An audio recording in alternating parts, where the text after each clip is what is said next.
Fala galera, sejam bem-vindos a mais uma aula aqui no canal Biologia Legal. Estamos aqui dando continuidade ao estudo aí sobre as esferas terrestres, a nossa playlist. Já tivemos aula aí sobre a hidrosfera, sobre a atmosfera, sobre a litosfera. Se você não assistiu ainda, vou deixar fixado nos cards. Então vai lá e assiste, é muito importante aí para o conhecimento de vocês. O que é a biosfera? A biosfera é a camada da superfície do nosso planeta que suporta a vida. Todo local do nosso planeta onde existe vida é considerado aí como biosfera. A biosfera é um sistema global porque envolve todo o nosso globo terrestre, que inclui toda a vida da Terra, os respectivos ambientes e todas as relações estabelecidas entre si.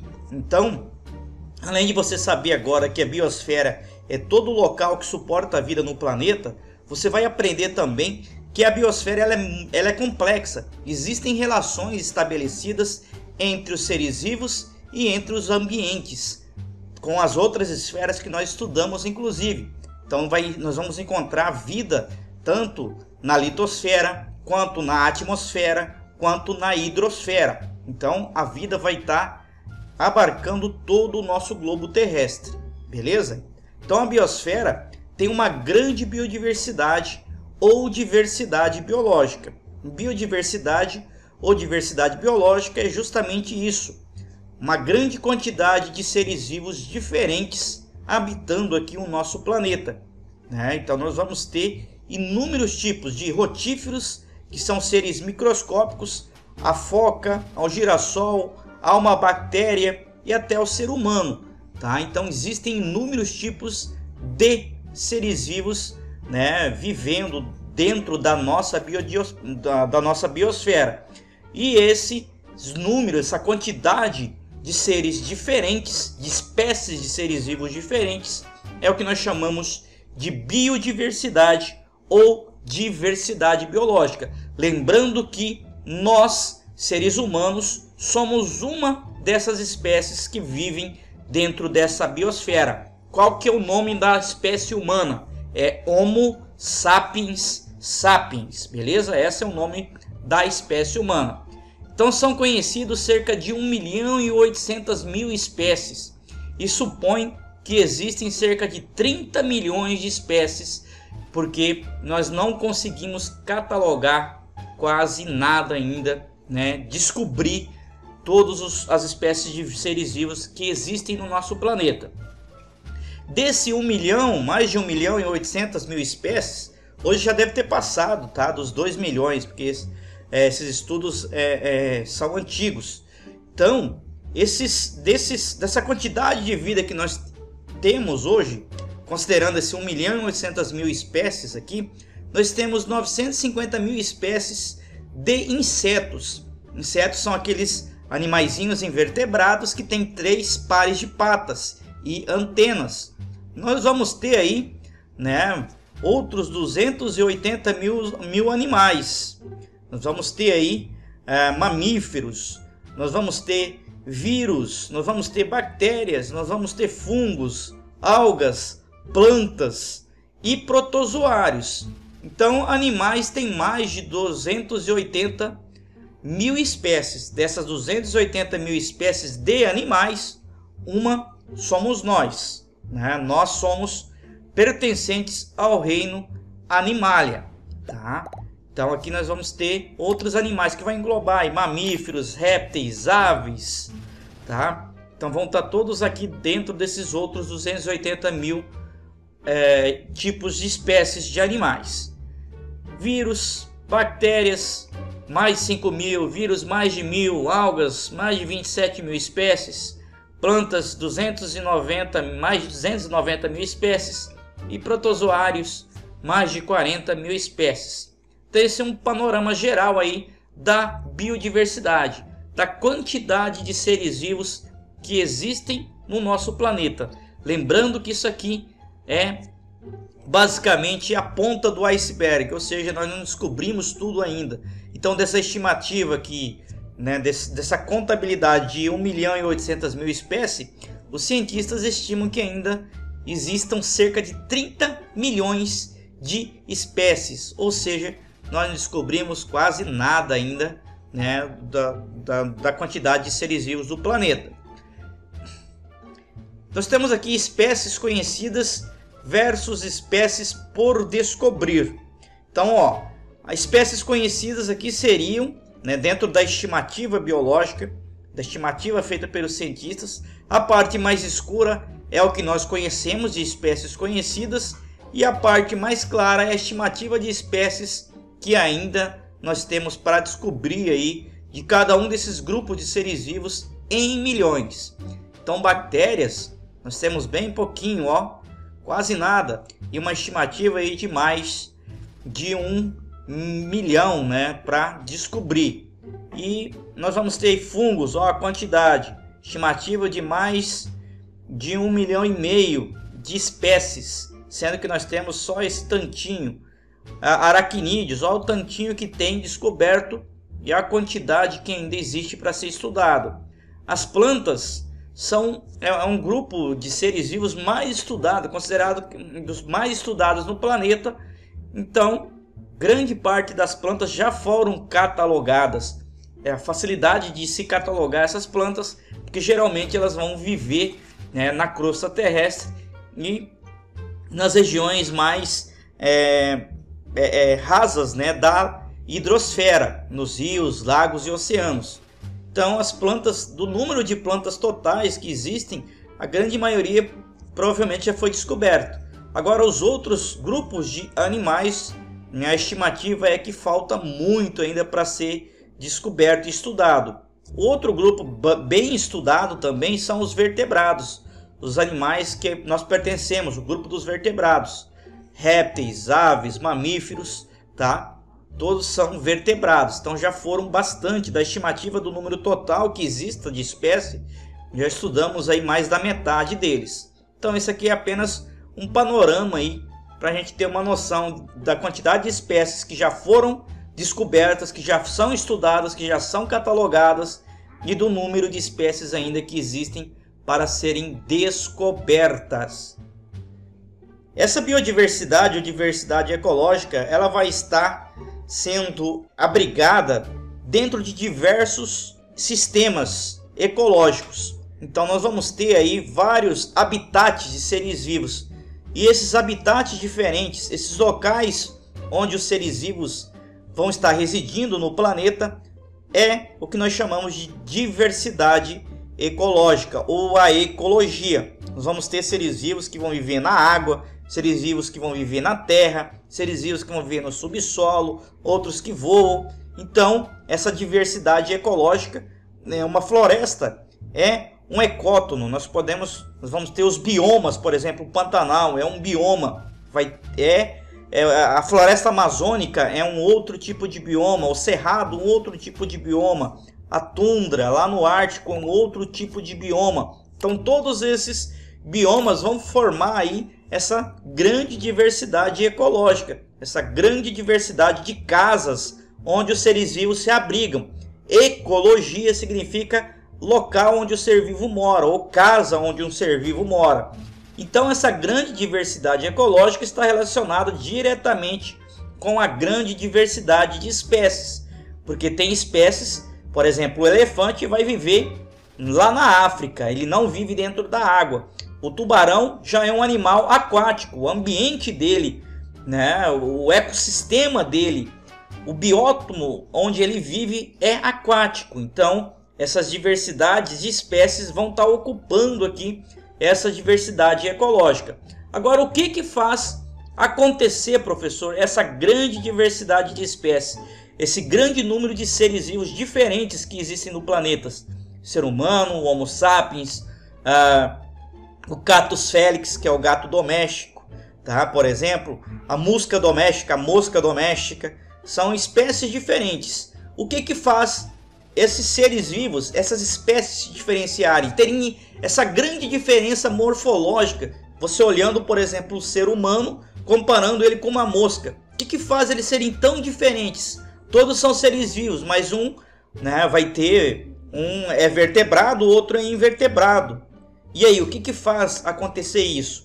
É a diversidade genética, é a genética, é a receita genética dos seres vivos. Essa receita genética ela é escrita pelo DNA. Vocês já devem ter ouvido falar sobre o DNA, o ácido desoxirribonucleico, né? O DNA, então, que vai ser diferente. A quantidade de DNA que vai existir em cada uma das espécies é diferente. Dentro da mesma espécie, por exemplo, se você olhar você, seu irmão, seu primo, né, seu pai, sua mãe, todos são da mesma espécie, mas são diferentes, têm características diferentes. Essa diferença acontece porque existem pequenas mudanças no material genético dentro da mesma espécie que faz acontecer essa diferença dentro de seres vivos da mesma espécie. Então, a diversidade genética que vai levar a uma grande diversidade de espécies. E essa grande diversidade de espécies vai estar habitando diversos nichos ecológicos, diversos ecossistemas dentro do nosso planeta. Vamos falar um pouquinho da hierarquia dos sistemas biológicos. Os sistemas biológicos dentro da biosfera têm uma hierarquia, indo da maior para menor. A maior hierarquia da vida que nós conhecemos no momento é a biosfera. É o tema que nós estamos estudando, porque a biosfera engloba todos os seres vivos que vivem no planeta Terra. Até hoje não se descobriu vida em outro planeta. Quando se descobrir vida em outro planeta, provavelmente vai surgir mais um nível hierárquico da vida. Mas até lá vamos ficar aqui no planeta Terra, aqui com a biosfera, né? Que é o maior nível hierárquico dos sistemas biológicos. Porém, para ter os sistemas biológicos, para ter um ser vivo, nós vamos depender de outras coisas. A vida, ou seja, tudo que existe, inclusive no universo, que tem matéria, é formado por átomos. Átomos de hidrogênio, de carbono, de nitrogênio, de enxofre, de fósforo. Então nós vamos ter esses átomos vão estar se agrupando em grupos, formando o que nós chamamos de moléculas. Aqui, por exemplo, nós temos o H2O, que seria a molécula da água, a molécula mais abundante, uma das mais importantes para a vida, né, do jeito que nós conhecemos hoje. Então, átomos não têm vida, mas formam moléculas que ainda não têm vida. Porém, essas moléculas vão se agrupar e formar as organelas, como as mitocôndrias. As organelas se agrupam e formam células. Tem células, por exemplo, as células bacterianas, que elas não possuem organelas, mas as próprias moléculas vão se juntarem ali e formar a estrutura da célula bacteriana, tá? Então, no caso da bactéria, o organismo já é a própria célula. Depois das células, nós vamos ter a formação dos tecidos. Em tecidos, por exemplo, nós vamos ter vários tipos de tecido. Tecido ósseo, que forma os nossos ossos. Tecido muscular, que forma os nossos músculos. Tecido nervoso, os nossos neurônios, nossos tendões. Tecido epitelial, é o tecido formado por células que cobrem o nosso corpo por dentro e por fora, formando os epitélios. E esses tecidos diferentes vão se agrupar e vão formar o que nós chamamos de órgãos. Órgãos aqui, por exemplo, o osso fêmur é um órgão. O coração é outro órgão. Uma falange do dedo é um órgão também. E o conjunto de órgãos vão formar um sistema. Então aqui eu estou usando o osso como exemplo de órgão. Nós vamos ter aqui o conjunto de ossos de um indivíduo. Vai formar um sistema esquelético, tá? O sistema esquelético ou o sistema ósseo, nesse caso aqui.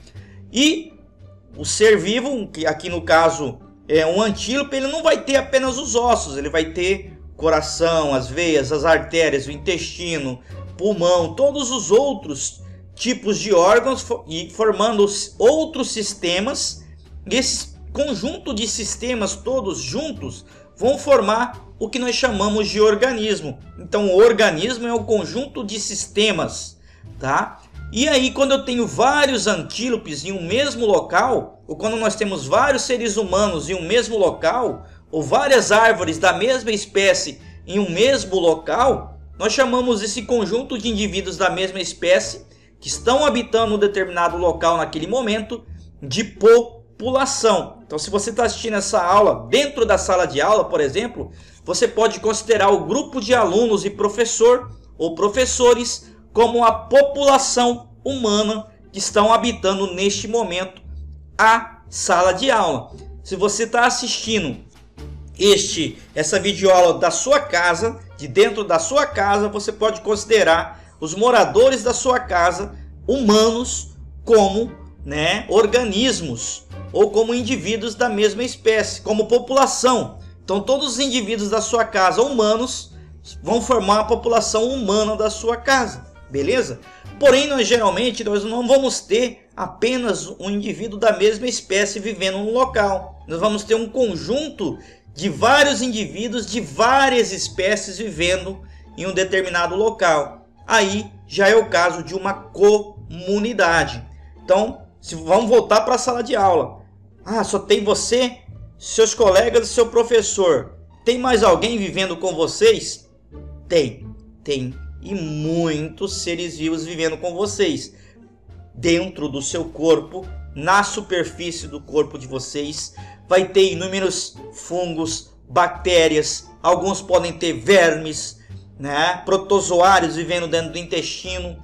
Algum pode ter um piolinho andando na cabeça, um bichinho de pé na sola do pé. Todo esse conjunto de seres vivos vivendo dentro dessa sala de aula aí, nós vamos chamar de comunidade. Então, comunidade é aquele grupo de espécies diferentes que estão habitando um determinado local.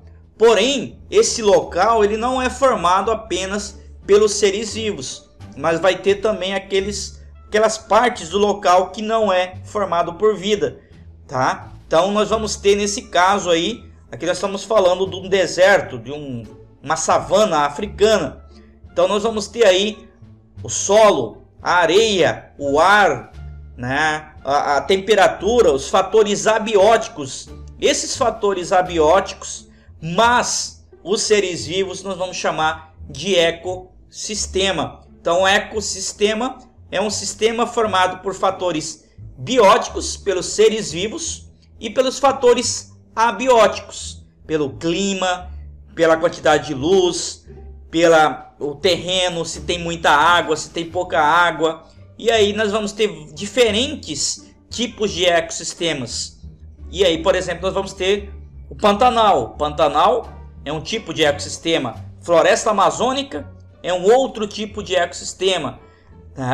O Cerrado é um outro tipo de ecossistema, que vai ter seres vivos diferentes.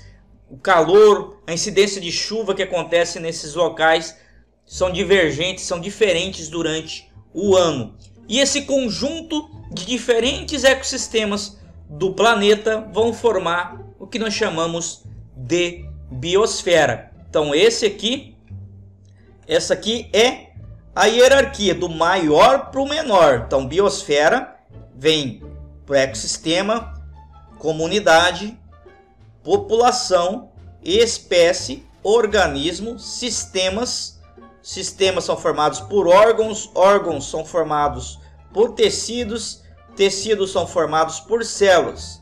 Porém, essa célula é a menor unidade básica da vida. Tá? Célula é a menor unidade básica da vida, porém ela não se forma sozinha. Tem outros fatores abióticos que vão formar essa célula. Nós podem ter as organelas, está errado aqui, coloquei organela, mas é organela. E aí vai ter as moléculas e o átomo ou os átomos que vão se agrupar. Então aqui do maior para o menor e do menor para o maior.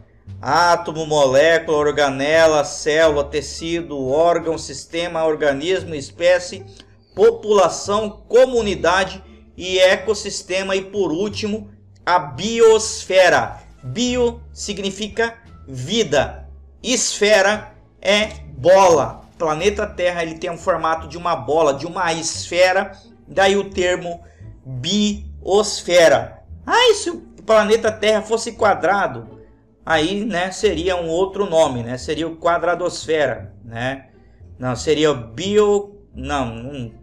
não sei o nome, né? Se fosse lá daquele joguinho todo quadrado, teria um outro nome. Coloca aí nos comentários como seria o nome da biosfera, né?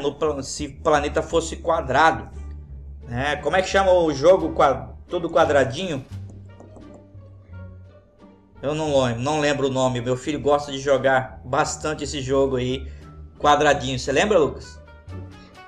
Minecraft, né? Como que seria a biosfera no Minecraft? Como que seria o nome, hein? Né? Provavelmente, eu não vi o planeta, mas geralmente tudo é quadrado naquele jogo. Não sei também, eu não jogo. Coloca aí nos comentários se o planeta do Minecraft é quadrado ou se ele é meio arredondado. Provavelmente vai ser até meio arredondado, mas tudo formado por cubinhos, né? Aqueles cubinhos que formam todos os elementos do Minecraft, que é um jogo pedagógico. Alguns professores usam justamente ele para dar aula. Nós poderíamos considerar como um átomo. São os átomos que vão formar as moléculas e aí sucessivamente. Mas isso aí é para uma outra videoaula, tá? Vamos falar um pouquinho também das cadeias alimentares.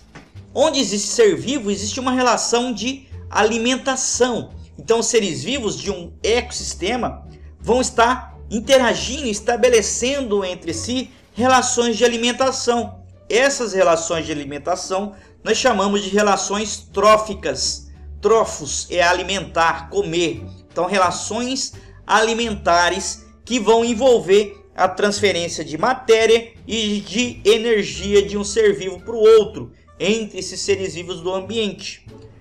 Tá? Então aqui, por exemplo, nós vamos ter as plantas. As plantas, através da fotossíntese, ela produziu matéria orgânica que acumulou no seu organismo. Aí veio aqui um pulgão. Ao alimentar-se dessa planta, o pulgão, né, incorpora no seu organismo matéria orgânica produzida pela planta. Aí vem a joaninha que come o pulgão. E ao se alimentar do pulgão, a joaninha incorpora a matéria orgânica contida no pulgão, no organismo do pulgão, e a energia também. E ao alimentar-se aqui, no caso vem uma ave, se alimenta da joaninha, ao alimentar-se essa ave incorpora para o seu organismo a matéria e a energia que estava contida aí no organismo da joaninha. Isso forma o que nós chamamos de cadeia alimentar. Cadeia alimentar, então, é uma sequência de seres vivos que se interrelacionam através, né, da alimentação. Se relacionam a cada nível alimentar. Então, nós temos o primeiro nível trófico, o segundo nível trófico e assim sucessivamente. Mas isso é tema para uma outra aula e para um outro capítulo. Nós vamos ter também vários tipos de cadeia alimentar, não apenas um assim. A natureza ela é toda cheia de várias cadeias alimentares, e isso vai formar o que nós chamamos de teia alimentar. Então, teia alimentar são cadeias alimentares interagindo entre si. Então, o ser vivo pode pertencer a várias cadeias alimentares, por isso ele pode ocupar diferentes níveis tróficos nas cadeias alimentares. Então, aqui, por exemplo, nós temos uma teia alimentar. Lembrando que na teia alimentar nós vamos ter sempre no último nível os decompositores. Os decompositores vão decompor tanto plantas, animais, aves, todos os tipos. Então aqui nos níveis tróficos nós vamos ter a posição que um ser vivo ocupa numa cadeia alimentar. E essa posição aí pode ser três tipos. Então nós vamos ter numa teia alimentar ou numa cadeia alimentar, nós vamos ter aí três categorias de seres vivos: os seres produtores, os consumidores e os decompositores. Os produtores são os seres que produzem o seu próprio alimento, produzem a matéria orgânica a partir de compostos inorgânicos. É o caso aí dos seres autótrofos ou autotróficos, que usam fonte de energia externa, como por exemplo a energia luminosa, que as plantas, né, vão fazer isso, e algumas bactérias e algas e fitoplâncton. Elas usam a energia da luz para unir moléculas, para unir átomos, para formar as moléculas que elas vão construir as suas células e vão usar como alimento. Nós vamos ter depois os consumidores. São seres vivos incapazes de produzir seu próprio alimento, tá? Alimento esse composto por compostos orgânicos, a partir de compostos inorgânicos. São chamados de seres heterotróficos. Hetero é diferente. Trófos é comer, são seres que têm que comer um outro ser vivo. E por isso, eles alimentam-se diretamente ou indiretamente da matéria, né, elaborada pelos seres produtores. Exemplo aí o zooplâncton, os herbívoros e os carnívoros.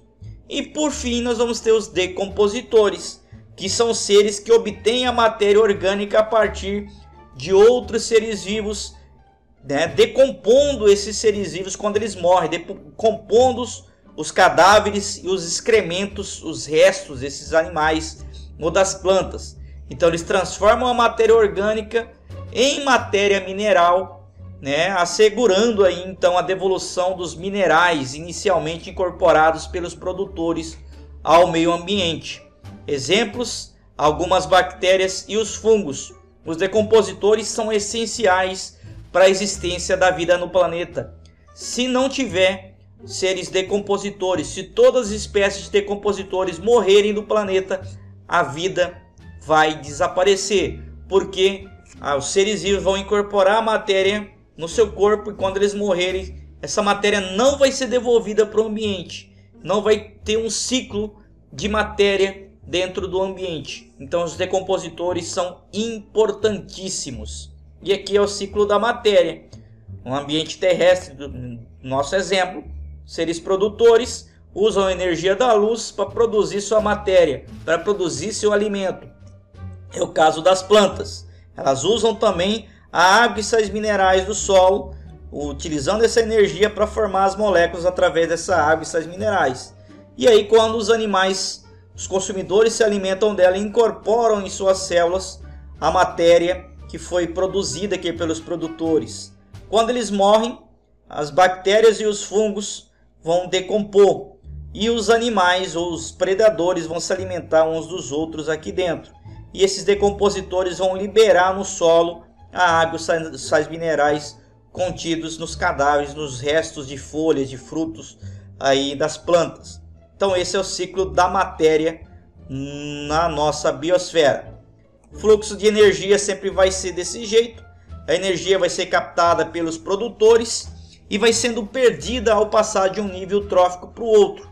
Então ela começa com bastante energia e vai sendo perdida, e no final vai ter muito pouca energia. Por isso que nós vamos ver nos ecossistemas o número de predadores vai ser muito menor do que o número de presas, e assim sucessivamente, justamente por causa dessa perca de energia que vai ser gasta pelo corpo desses próprios seres vivos, que vai ser perdida através dos excrementos desses seres vivos, pelos restos de folhas que caem no solo, pelos pelos que caem no corpo desses animais, por células que se perdem, e aí vai chegar no final, né, com muito pouca energia. Mas isso é tema por uma outra aula também. Você só tem que lembrar que no fluxo de energia, a energia vai ser muito grande, né, nos produtores e nos consumidores primários, secundários e terciários, e sucessivamente ela vai sendo perdida e vai diminuindo.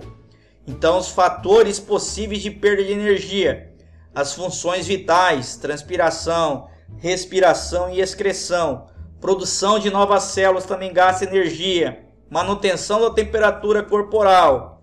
E aqui tem uma nota que apenas 10% da energia passa para o nível trófico seguinte.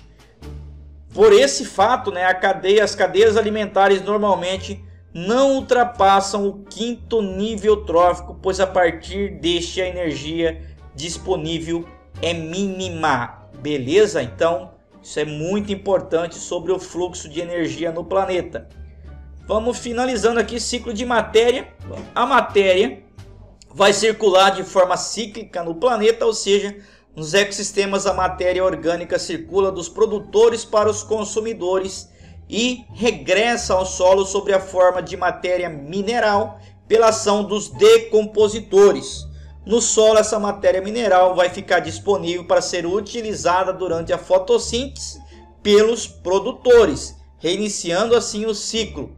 É igual nós vimos naquele esquema um pouquinho atrás. E o fluxo de energia que atravessa um ecossistema é unidirecional, começando sempre com a luz solar, iniciando sobre os produtores e diminuindo à medida que aumenta o nível trófico.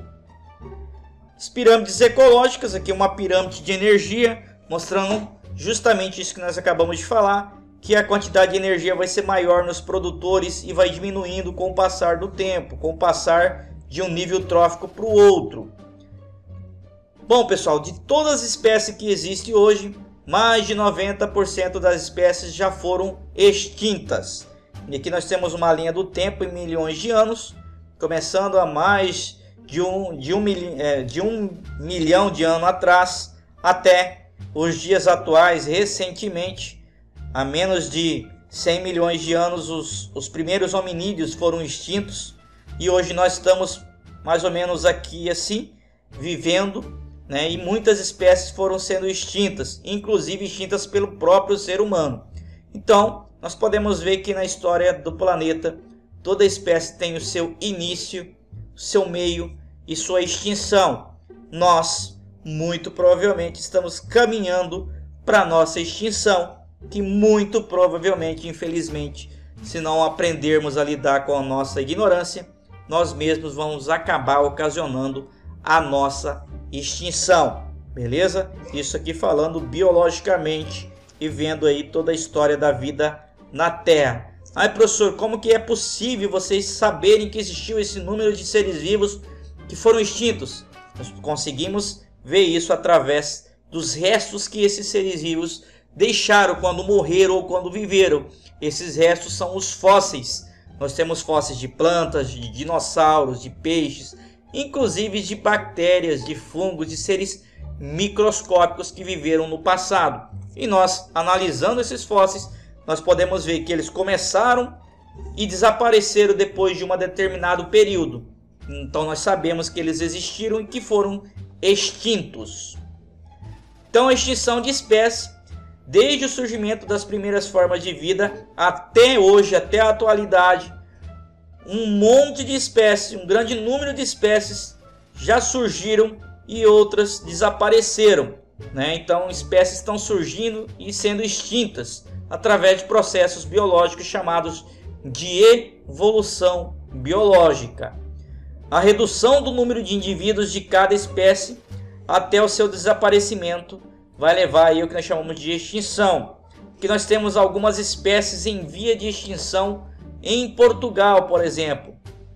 Nós vamos ter o cachalote, não é só em Portugal, no caso esse aqui, o cachalote viaja praticamente o país todo. A águia real, o pombo, trocaz, esse bufo real aqui, que é um tipo de coruja, o lobo ibérico, o lince ibérico, e aqui no Brasil nós vamos ter inúmeras espécies também em extinção, como o lobo-guará, por exemplo, que está em vias de extinção. Para evitar a extinção dessas espécies, os seres vivos criaram as unidades de conservação de espécies. Tá? Que essas unidades de conservação têm a finalidade justamente de fazer a conservação da biodiversidade das espécies de um determinado ecossistema, de um determinado país. Tá? Então nós vamos ter aqui no Mato Grosso a unidade ecológica do Pantanal, né, de conservação do Pantanal. Nós vamos ter várias unidades de conservação de espécies. Os próprios parques ecológicos, né, o Parque da Chapada dos Guimarães é criado com o intuito de preservar também as espécies de seres vivos que ali vivem. Então isso é a unidade de conservação de espécies. A importância dos ecossistemas para a humanidade. Então, o bom funcionamento dos ecossistemas vai depender da manutenção, né, e da fertilidade do solo, a preservação da erosão dos solos, a desintoxicação e a reciclagem dos produtos residuais, a regulação do ciclo da água e da decomposição da atmosfera, o controle de pragas na agricultura, a polinização, importante, está desaparecendo o número de seres que fazem a polinização, e a biodiversidade da qual o homem depende para obter drogas, medicamentos e alimentos e etc. Então, nós temos que cuidar dos ecossistemas se nós queremos sobreviver. Então, não existe aquilo que eu já ouvi um artista famoso falando: para que serve um elefante? Né? Para que serve uma girafa? Para que serve? Esses seres têm uma importância dentro, né, dos ecossistemas e para a humanidade. Então, o ser humano não pode viver sozinho, ele depende do ecossistema para viver. Mesmo que o ser humano vá viver em um outro planeta futuramente, ele vai ter que levar com ele outras espécies que vão servir de alimento, que vão produzir oxigênio, que vão produzir comida para ele, tá? Então, o ser humano, ele não está excluído do ecossistema, mas sim o ser humano faz parte do ecossistema, influencia o ecossistema e também é influenciado pelo ecossistema. Doenças que no passado estavam escondidas dentro das florestas, hoje elas chegam no ser humano, porque o ser humano foi até essas florestas e entrou em contato com vírus, com fungos, com bactérias e outros tipos de seres patogênicos. Bom, pessoal, essa foi a nossa aula. Espero que vocês tenham gostado. Não se esqueça de colocar nos comentários aí o que você aprendeu até aqui, de deixar o seu comentário, deixa seu like aí se você gostou, coloca se você não gostou, o que você não gostou da aula, a dúvida que ficou, e se tem a sugestão para nova aula também, coloca aí. E coloca de onde você está estudando aí, que é muito legal aqui para nós do canal. Um forte abraço e até a nossa próxima aula, se Deus quiser. Tchau, tchau.